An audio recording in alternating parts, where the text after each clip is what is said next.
we'll be discussing who's afraid of Dynamics 365 Managed Solutions, which is almost everyone that I come encountered with, including myself. Just a little bit about me. I have 11 years experience, Dynamics consulting, various industries, but my entire career has been solely focused on Dynamics, CRM back in the day, and now 365, and now the Power Platform. Certified professional for D365 CE, speaker and Power Platform evangelist. I have a bachelor degree in interdisciplinary IT, so I really obsess over the relevance between technology and business. And little side note, I used to be a Navy photographer in a previous life. That was a long time ago. I do work currently for Dynamic Consultants Group. We are a Microsoft Gold partner. We're a full stack service for all Microsoft products.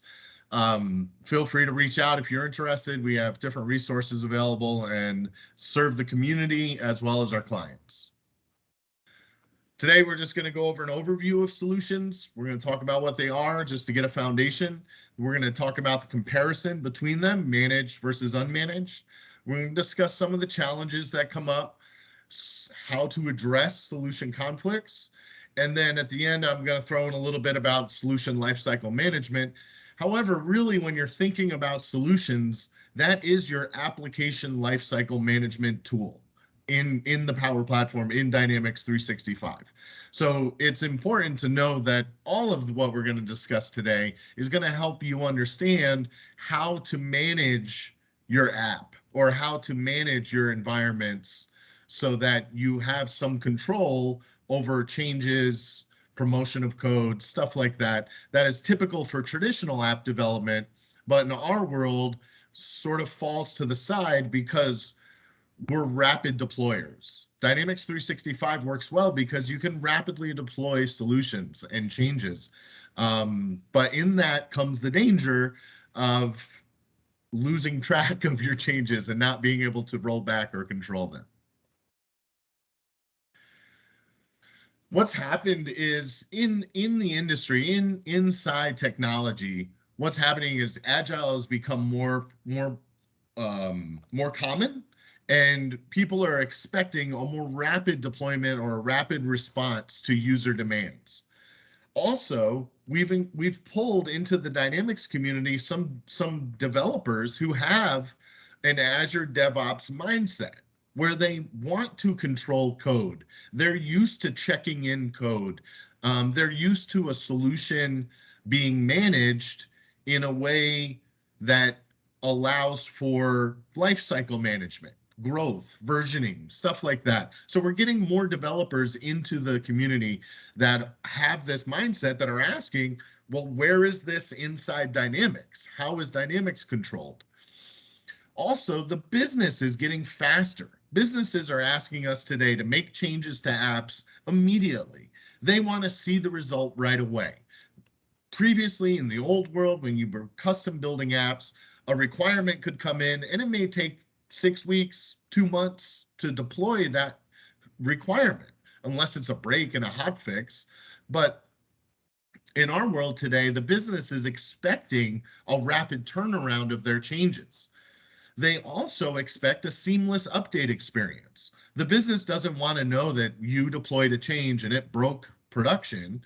That's inconsistency. That's going to cause user adoption issues for you. And that's why we want to have a minimal impact on production. We want to manage or maintain, it's hard not using the manage word when I'm talking solutions, but we want to maintain our solutions in a way that there's little impact to our developers and there's little impact absolutely to our users. Some of the challenges you come across when dealing with solutions. Import timeouts. Sometimes the solution's too big and it just times out. Solution layering and application behavior. Understanding how solutions layer and how the app behaves based on those layers. That's the mystery we're going to unravel today. Merger configurations, how mergers occur. Really, mergers only occur on forms, a sitemap, and ribbon diffs. And ribbon diffs is your ribbon across the bar, the action bar. That's the only time things are merged from solutions. Other times, it's always the last imported change trumps what happened before it. What happens when there's collisions? That's when you have a component that exists in multiple solutions. What happens to the user experience? Patching solutions used to be an option. The Microsoft has rolled that back and is deprecating that. They are not recommending using the create a patch of a solution anymore. Deleting configurations. So how do we delete a field from an environment? There's different ways to do that. And then automation. So it hasn't always been easy to automate an application lifecycle management process with Dynamics 365 CE. So these are some of the challenges. Some of these we'll address and we'll figure out how to handle. Some common pitfalls. Having multiple solutions in a single dev instance. Now, this isn't a very big pitfall, but if you have multiple solutions and you're not controlling the components that are in these solutions, you run the risk of collision. Because in the image here on the presentation, solution 1 introduces entity A, adds new form for entity B. Solution 2 introduces entity B, adds new form for entity A. So now we have a dependency from one solution to another, when in reality, those changes should have been done in the same solution. So when you move that solution from one environment to another, you move those dependencies together. Otherwise, if you import solution 2 before solution 1, it's going to fail if entity A doesn't exist in the environment already. And likewise for solution 1, if entity B doesn't exist in the target environment, it's going to fail on import as well. So that's what I mean by multiple solutions in a single dev instance. You can have hundreds of solutions in a dev instance. That's not the issue. The issue is if you're not managing those solutions or maintaining those solutions with some structure and rules, you're going to create dependencies between the solutions that'll cause issues in higher environments, moving from dev to QA to prod. Multiple solution publishers across solutions being developed. This is a danger. So solutions, a managed solution cannot have 2 different publishers, can only have 1 publisher. And that means the components in that managed solution all have to be from the same publisher. If you create a publisher called Dev1 and create a solution using Dev1 publisher, everything has that prepended DEV before the customization. However, if you create another solution and you create a publisher Dev2 and it has DEV2 in front of the prepended schema name, you cannot put Dev1 components into the solution that has a different publisher and export it as managed. It won't allow you. So you create limitations and walls if you have too many publishers. So sometimes I see environments where they'll create publishers for each dev so they know who built what. But now if you have to share components across solutions, you can't use managed solutions. You could move them in an unmanaged solution, but if you're trying to control your environments, you really want to work towards a managed solution environment, then you want to avoid multiple publishers. There really should just be 1 publisher that you're using for that environment if you plan on sharing the components that you build. Other pitfalls. Lack of good solution version control. So not incrementing the version properly when exporting a solution, not keeping track of what version numbers mean. That's been a common issue. You want to have good version control. If it's 1.2 in dev, it should be 1.1 in the higher environments. When you export 1.2, you change dev to 1.3 and move 1.2 to the higher environments. So good version numbering is important. Solution segmentation is important. Having specific components grouped together, and so you're only updating what you touch, what you really want to adjust.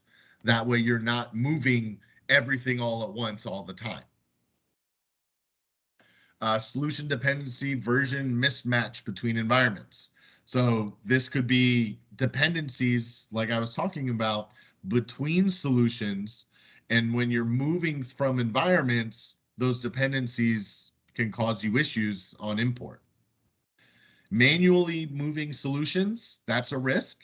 Now, that's what we all do. I mean, that's how I manage it, but I'm going to show you at the end, DevOps now has connectors and tools that can automate the import and movement, the movement of a solution from one environment to another.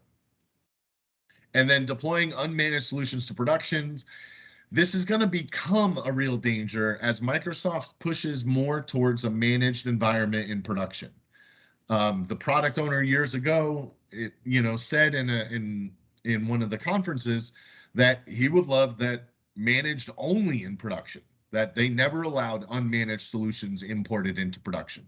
Now, of course, there's too many historical environments for them to enforce that right away, but it lets you know where the product team's going, where they really want to push towards managed only in production. What is a solution? A solution is just a zip file. So for those who don't know, it contains these 3 files inside a zip file. Customizations is all your changes. Every component has a node in the XML. It's a solution is a tool. I identify it sometimes as a shopping cart, where you're putting things into the cart that you want to move from one environment to another.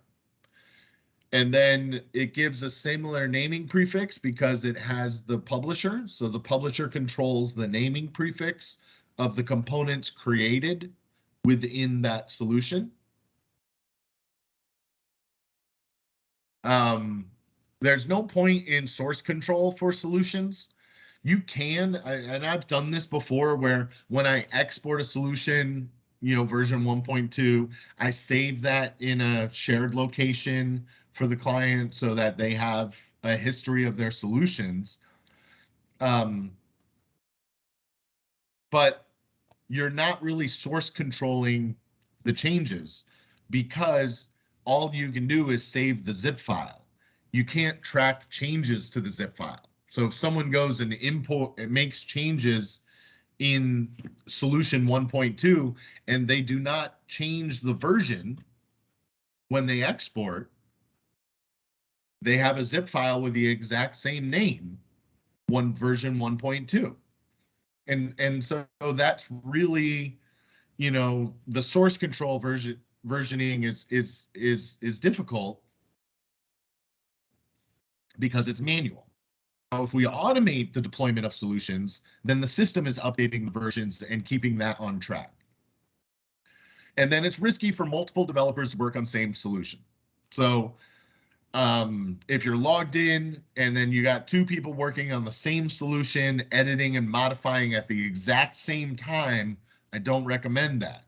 That's dangerous. I've seen issues where we've lost changes because of saving and updating within the solution and publishing. It's gotten a lot better, but it's still a little bit of a risk. So what are things you can put in a solution? Microsoft is calling this making components solution aware. And you'll see in the back end, they are adding continually to what components can be solution aware. they're increasing everything to be solution aware as much as possible. You can, so you have the data model, which is your entities, tables, your columns or attributes, global option sets, your user interface, which is your web resources, dashboards, ribbons, sitemaps, dialogues. You can add reports, templates, security roles, system settings, virtual entities, webhooks, connections now. You can add connection references inside of a solution. So when you're creating a flow and you have a connection reference, you can put all that together in the solution so it moves to the next environment and it'll prompt you to update the connection in the new environment. That's great. Your workflows, so all your Power Automates can go into a solution and be moved. So Managed was introduced in version 5.0 of the Dynamics world. Two main arguments against using Managed was familiarity. We do what we've always done, right? We've always just moved unmanaged solutions, so that works. Let's just keep doing it. And the complexity that Managed introduces. So Managed solutions cause complexity in unintended dependency issues because of the way the system reads solutions and handles them.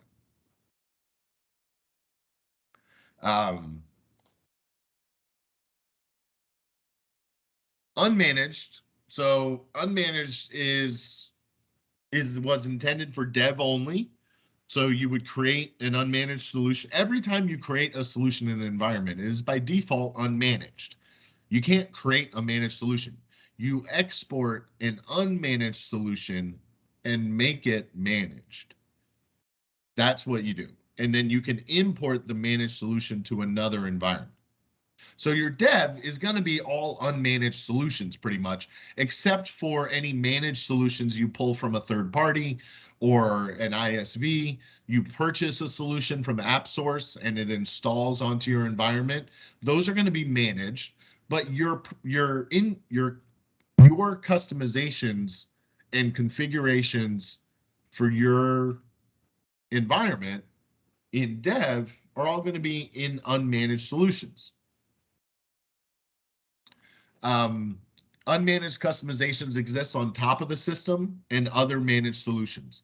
So there's an unmanaged layer, and I'll show you the layers here in a little bit, that sits on top of everything. And every time you import an unmanaged solution, everything gets changed in the unmanaged layer. It all just goes into one layer. You can have 50 unmanaged solutions in an environment. All those changes exist in one layer. It directly customizes the components. So when you make the change and you import unmanaged, if that component was, a string field with 50 characters and you changed it to 25, that component is now 25 characters. It's changed immediately. The unmanaged solutions don't own any of the customization or components. So if you delete an unmanaged solution, nothing happens to the environment.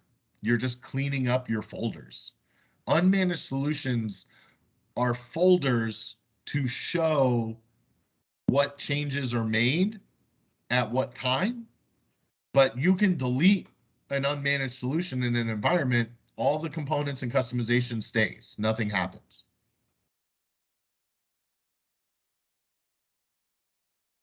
Managed is meant to be compiled app code ready for deployment. So for the developers, when you compile and you commit your code to a repository, that's the intent of managed solutions. Unmanaged solution is exported as managed. The identity of the solution cannot be modified. So someone else can't change the publisher in a managed solution. Components cannot be added or removed in a managed solution. So once you import a managed solution into an environment, someone can't go in and change what's in that managed solution. You will always know what changes were implemented in that managed solution. They exist within their own discrete layer, so they sit like a like a cake, you know, layered on top of each other. And they each managed solution has their own layer. They are upgrade capable, so I could import an update to a managed solution and it'll update what's there. They merge with other layers and system layers to present application behavior to the user. So the user experience is a combination of all these layers together. And then managed solutions can be uninstalled, which removes the components that it installed from the environment. So this can cause data loss. So while it's pitched as a benefit of managed solutions, it's a danger, because if you uninstall a managed solution in production and it has custom fields in it, it's going to delete those fields. So you got to be careful.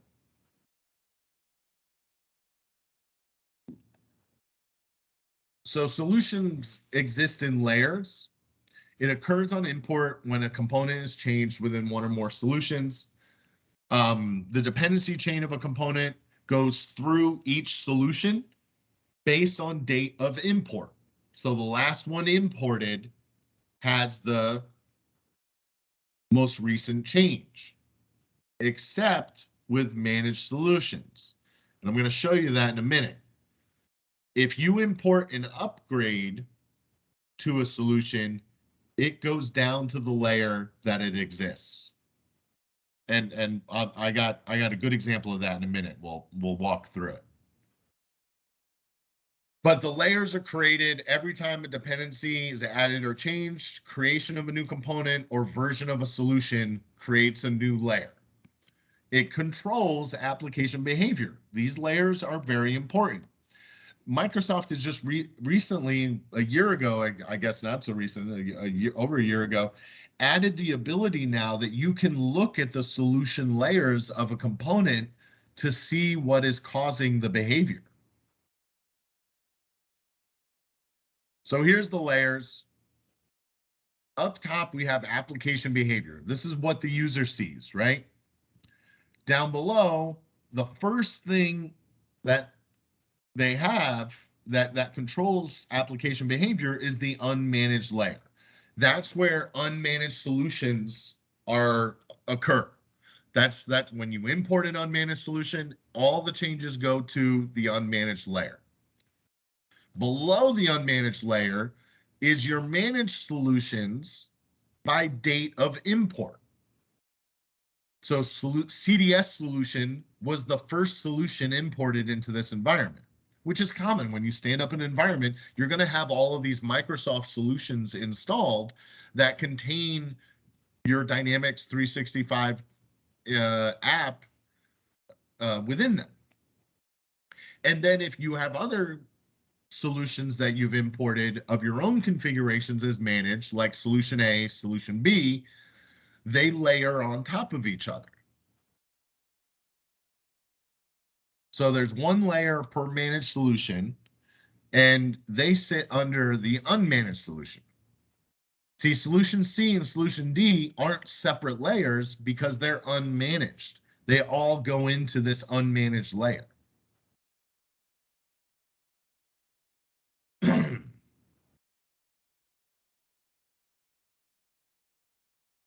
So when we're talking about conflicts between the layers, it's really per component. So if your component is edited in multiple solutions, then you have to figure out the conflicts that are going to occur to understand what the user will see.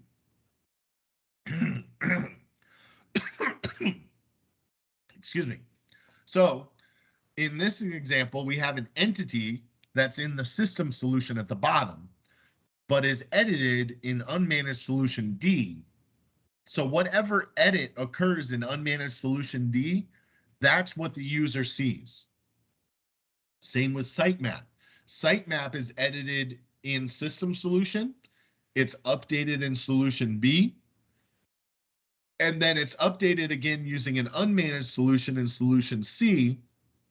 Therefore, the user will see whatever changes occurred in solution C. because that unmanaged layer is on top of everything. You can update managed solution B all day long. You can import and update because you're not getting the experience. You're like, why am I not seeing what I'm putting in solution B? That's because no matter what you do in the managed solution, the unmanaged solution trumps, will always beat you. And that's the difficulty of having mixed unmanaged and managed solutions, is it becomes troublesome to get your changes to appear to the user if you have unmanaged changes and managed changes.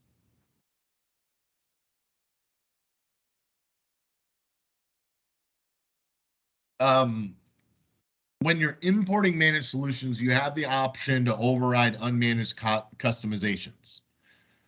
What this does is it updates the managed solution layers and then applies the same updates to the unmanaged customizations. So what this does is if you have a component in your solution and it's modified in the unmanaged layer, it will remove that unmanaged layer change so that your changes appear.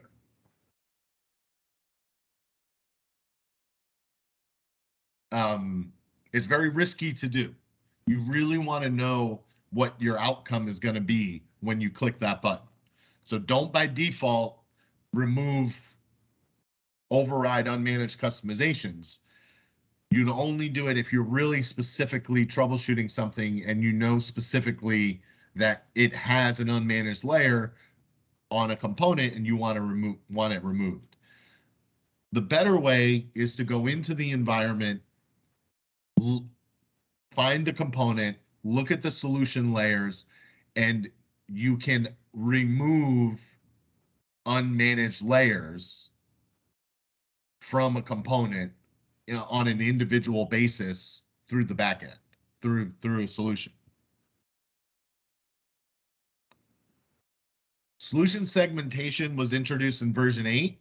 It provides granular control and it allows adding subcomponents to the tables. So it previously you added everything when you added a solution previous to version 8. And then if you wanted to edit one field on the account, you had to add everything in the account. Well, now you don't have to do that. You can just add the one field. That's what the segmentation allows. You can add all assets. So when you're adding an existing, so we're talking, I'm in a solution, it's unmanaged, I'm in dev, and I'm going to add components or assets to the solution. I'm adding existing components from the environment. I have a choice to add all assets. That is adding all attributes, forms, views, visualizations, relation, all the stuff related to the table. That's part of the table that adds it all. This can create unintended dependencies. If you do this for all the time in every solution, then you're going to have components that exist in multiple solutions. And that creates those dependencies that you may not intend for. And you may modify something that's not ready to go to the higher environment. Perhaps on the table, you're only modifying a column or an attribute, and a coworker is working on another solution dealing with business rules. Well, if you add everything to your solution, you're going to promote the business rule changes that your coworker is working on, and that they may not be ready to go. So you want to keep it real small, your solution real focused on just the changes you need. When do we use add all assets? We use this on creation of a new table and deployment of table to an environment that does not have previous version of the table installed. So when you're creating a new table, you add everything in the solution, because when you move to the next environment, you need to create everything in that next environment. Adding just a subcomponent, so an alternative option to adding all assets is adding a subcomponent. So you can select each component individually giving you granular control. It prevents the unintended modification of something that is not ready to be promoted. And then you can find dependencies, and if they exist in target, they can be ignored. So if your solution, you have a table and you only edit 2 columns, but you get a warning that that table is dependent on another table, if you know your higher environment has that other table, you can ignore that dependency because you know it exists. Producing an update for an already deployed solution is ideal, because then you're just moving the components you're changing. And working with unmanaged solutions, segmenting is very important. The include entity metadata option. So when you add a table, you have the option to include entity metadata. This is the properties for the entity or table. That's the metadata it's talking about. So the enable audit, enable mobile, turn on security, trying to think of the other settings. All the properties or settings for a table, that's the entity metadata it's talking about. We use this when we're deploying a new table or changing a table behavior. So if you make a change to the settings in dev, you need to include the entity metadata in the solution to move the settings from dev to a higher environment. Segmentation is important because it reduces collisions between multiple developers modifying an environment. It reduces the size of your solutions, so you don't have to have these big bulky solutions that have absolutely everything in them. It reduces complexity. You know precisely what was changed in that solution. And it improves your import times. Solution imports on very large solutions can take 15 minutes sometimes, or 10 minutes. It's a long time. If you have 3 or 4 environments, it's an hour or so of just moving, importing files. So there's options for updating solutions. You can do a standard upgrade, which means you just increment the solution version number. You retain existing unmanaged solution container. So you keep the same publisher name. You're just incrementing the version. You remove components that you're not changing. And then when you export, your version number is incremented. And then the import creates a new layer directly above the previous layer, effectively replacing it. This is for a managed solution. So this is saying a standard upgrade is you're just changing the version number in dev. You can change the version number when you export it, but you could also remove components from that managed, what in another environment is a managed solution, and only move whatever you're changing. But the name of the solution, the publisher, and the version increment will control where the layer gets created when it's imported. So here's an example. So there's a base solution, right? Version 1. And it's got an entity on it, the account, and the account number field with length of 20. It's a managed solution. The publisher is system. So next, solution A gets created in dev as unmanaged, gets exported as managed, and imported into this environment, and it's changing the length to 30. So the user sees the length of 30 because it has a different name, a different publisher. It gets its own layer. So here's solution A, again, still sitting here with number 30, but someone comes along and says, we need the length to be 50. So in dev, they create solution B with a different publisher. They add the account number field to that unmanaged solution, export it as managed, version 1, and they import it to this environment. The user now sees the length equals 50. Well, then the requirements come back and say, we need the length to be 35. So the developer goes into dev, modifies solution A to change account number length to 35. Then exports it as a managed solution, increments the version 1.0.0.1. It's the same solution name, same publisher, version, one more version higher. When he imports that managed, or she imports that managed solution to the higher environment, it now becomes and replaces the previous version of that solution. So now length is 35 at this layer though. Remember, the layers determine what the user sees, and the user still sees length equals 50. Because this managed solution is sitting on top of this other one. You can import version 1.2, 1.3, 1.4 as many times as you like, but you're never going to get the user to see your changes because that component exists in another solution. Two things went wrong here. When they needed to change account number, they should have never created another solution. It should have been changed in the original solution A. That's what I mean by solution segmentation being important, so that you know what components exist in what solutions.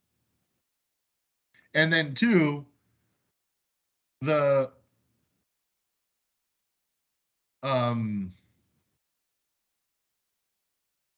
there's no need to create another publisher just to change a field. So, but this is a good example of how these layers impact each other.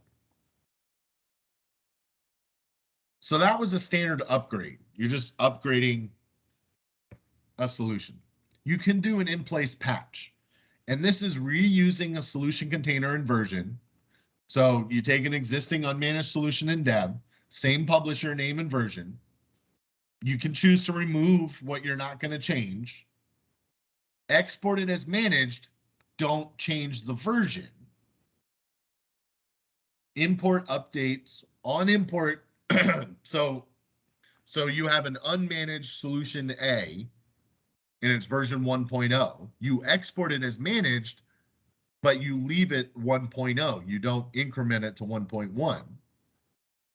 You then import updates into a higher environment, and it will update the existing layer for the solution. The problem here is that you can't simply uninstall those changes and you can't separate new changes from previous version.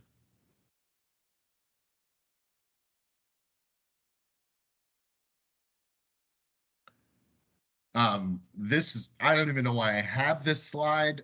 This is another way to do an update, but it's completely not recommended. You change the solution name to denote a patch number.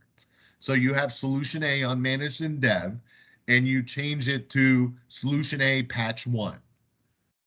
Well, and then you export that as a managed solution. On import, that's going to create a whole new managed layer because the name doesn't match an existing managed solution. And so it creates deviations in app behavior due to the order of solution import, and creating patches of solutions is no longer supported. The button create a patch. So here's the example again. So solution A gets imported, length of 30. Solution B is imported with length of 50 because it's on top of A. The user sees 50. If they take solution A and they rename it A_P1, boom, it's a whole new managed solution layer. So your name, I know this isn't ideal, but that's what the system uses to match a managed solution importing to another existing managed solution, is just the name and the publisher. If the name is the same and the publisher is the same, it's going to import at that layer. But we change the name to A_P1, and that creates a new layer. And now this user sees length equals 35, which was our end result. But we've created this complexity of solution layers now, all because we didn't manage or segment the components in our solutions to begin with. Again, the real fix for this is that you just made all the changes to account number in the solution A managed solution. There is an option when importing managed solutions to stage for upgrade. Upgrade, when you import and you just import the solution, it immediately upgrades the solution. The managed solution with the higher version is imported directly above the managed solution with the lower version. And then this is straightforward updates, no need to delete stuff. Stage for upgrade imports as a holding solution. This allows you the ability to delete components or conduct data migration before applying the solution. So stage for upgrade is a way that you can remove fields. So let's say you have one field and it's a string field and the business wants to change it to a number field. You have to create a whole new number field. When you import that new number field, you don't want to delete that old field because you need to move the data first. So you would stage the solution for upgrade, move the data, and then apply upgrade, which would move that other field and apply your changes for the user to see.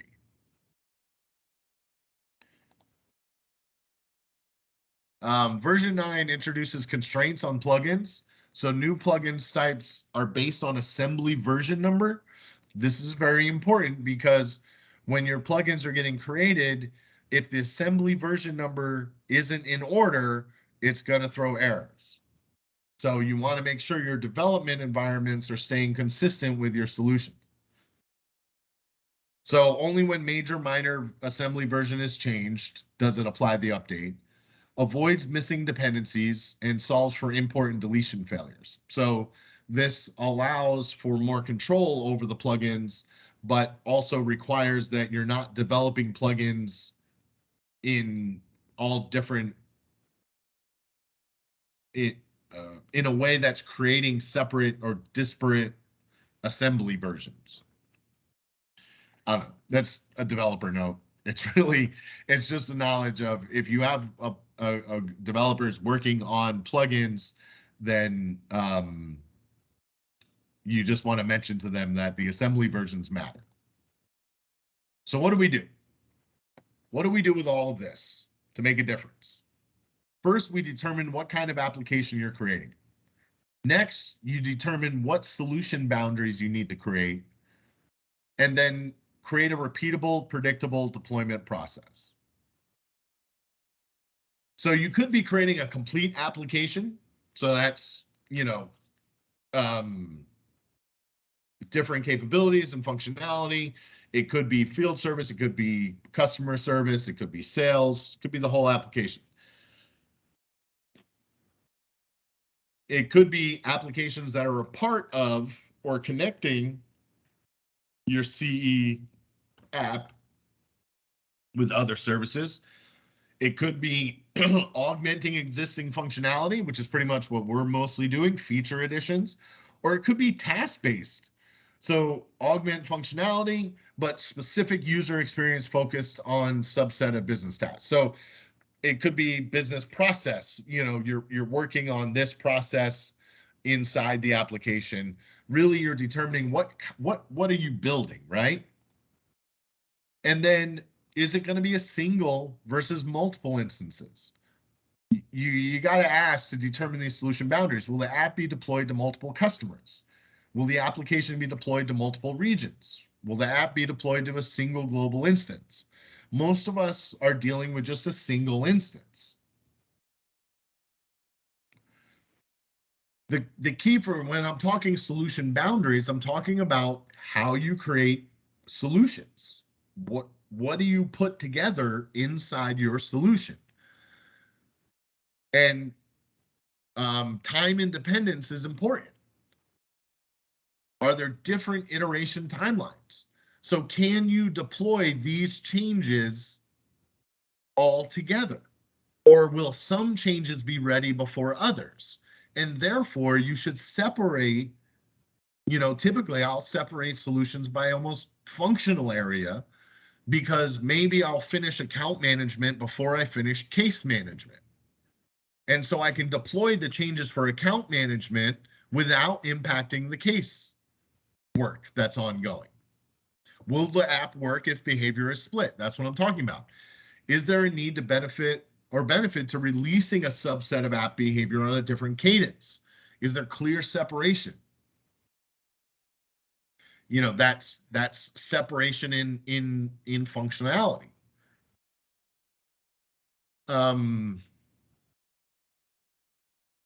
So your team structure will determine solution boundaries. Do you need to create a dev solution just for the dev effort, so that all of the web resources and the plugins and anything that's developed and has code exists together in one solution? That's a good practice.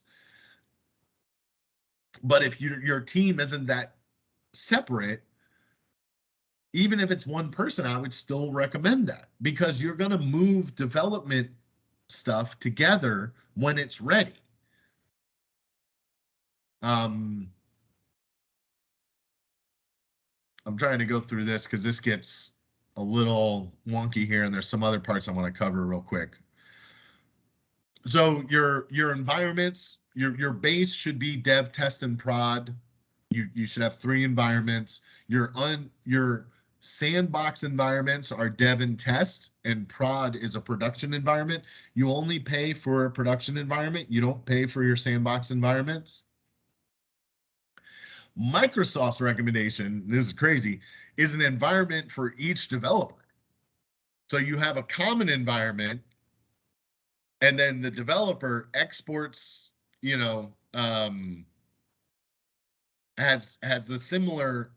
a mimicked environment. They work in their mimicked environment, and then they import changes to the common environment together. That's a little too much in my mind. Really, we stick with dev, test, and prod. Here's another example. You could have 2 team members working in this dev instance, promote unmanaged changes to a common dev instance. So they're all working in their own instance. This works for larger teams. I've used it on larger projects. It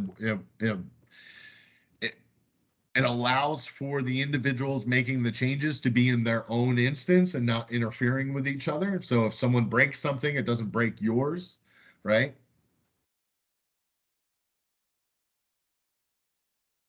You should have a solution deployment plan that follows something like this. So assignment, user story and work items are assigned in DevOps or whatever ticket system you're using, to follow your tasks. And then in the assignment of that task, there should be a solution that you say where those changes are made. So there should be central control of the solution right from the beginning. So you assign work items, you analyze and design the work items, determine if there's conflicts or dependencies with components being configured. So are these work items modifying the same components? And then configuration and development, you need to determine your sprint or your release cadence. And maybe you create solutions around those cadences. Maybe sprint 1 is its own solution, and then sprint 2 is another solution. That's another way to group them.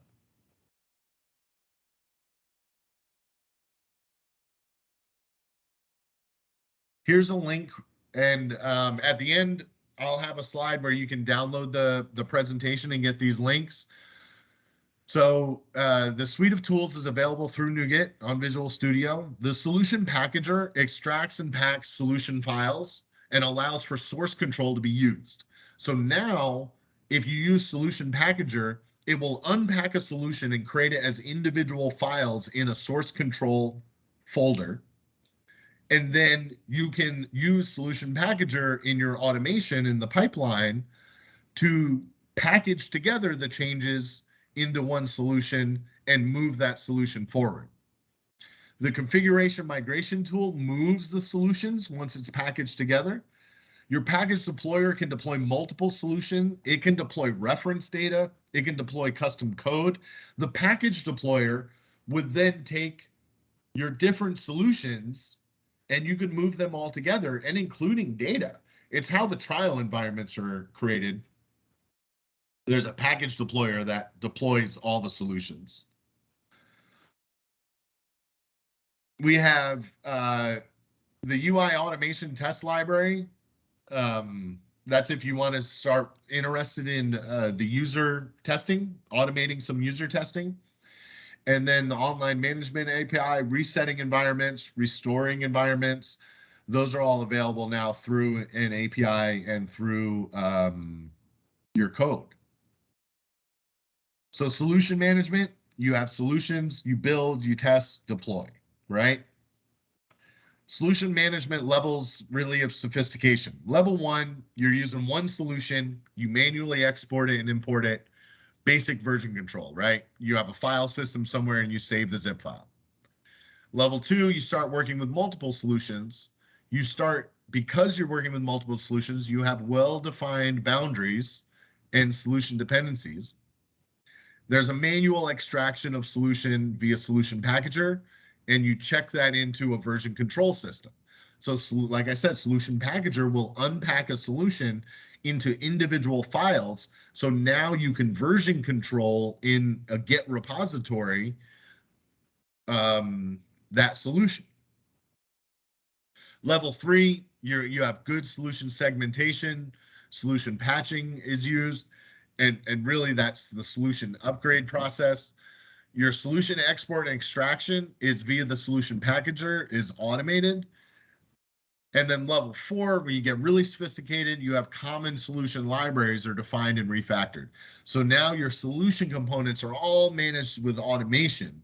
So as a developer, I come into an environment, I pick what pieces I want to work on, I export that into my environment, I work on them, I import it back into the other environment, and essentially check in my code, and the package deployer handles expanding that and putting it in a Git repository. So where do we start? Really create the process in your head and on paper first. Design out and think ahead of how you're going to manage your solutions before you start. The package deployer can be used with manual solution packaging and builds, so don't be intimidated by it. You can use the package deployer manually. And then you can implement the package solution packager to unpack solutions to source control. So this is an example, right? So dev CRM, here's the solution. It's expanded, it's unpacked using the solution packager. And then it gives an individual file for each one of the changes. You can then pack it back together into another solution and then import it into their higher environment. So this is your central source control. And as you're adding solutions, it's growing this list in here. And then you determine what you want from this list and pack that together to create another solution and import that to another environment. Tips for unmanaged solutions: keep the solution size small. Again, it's not unmanaged versus managed. They're two different things, and they do not live well together. So if you're unmanaged, you're stuck. You're sticking unmanaged because you would have to redo all of your changes in managed solutions and then remove your unmanaged layers as you imported them. It's an extensive cleanup process that is very painful. So for now, Microsoft isn't forcing you to go managed. Stick with unmanaged. But the way you can implement good control is by having small solution sizes, a strong naming convention, centralizing your solution control. So when something's ready to be promoted to a higher environment, it's going through one person. These works for small environments, quick feature releases, right? They want to see changes to this or that, and rapid dev and deployment. Tips for managed: single publisher across all environments, least number of solutions possible. So avoid multiple solutions modifying the same component. So you want real big solutions in managed. Remember that merge only matters for those 3 items: model-driven apps, forms, and sitemap. Solution segmentation is important for managed solutions. And then just remember, because it's sorted by date of import, the top one wins. Here's the link of references where I pulled all of this information from. Very useful if you want to dig further. Here's the PowerShell references that now can be automated for the deployment of solutions. And then I'll open up for questions. I just got about 2 minutes left here. I appreciate everyone's time today. You can scan the QR code, or I can paste the link in the chat.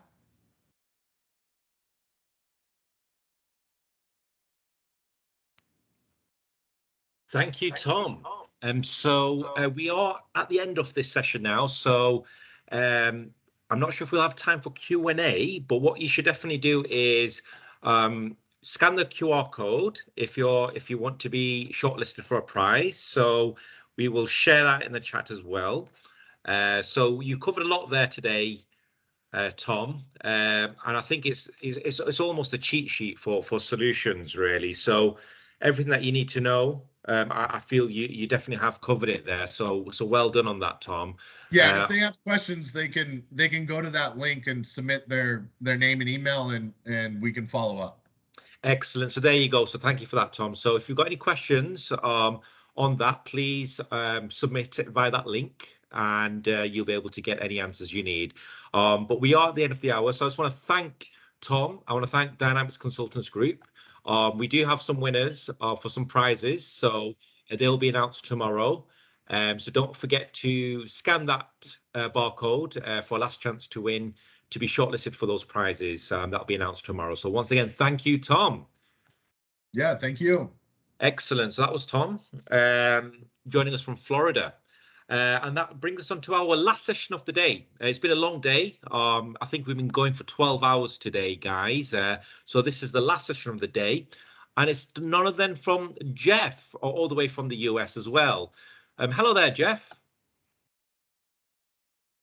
Hello, how are you? Good afternoon. Hello there, Jeff. Thank you for joining us today. I know you've had a very busy session and you've managed to join us today. So thank you so much. So perfectly timed on the hour for your session.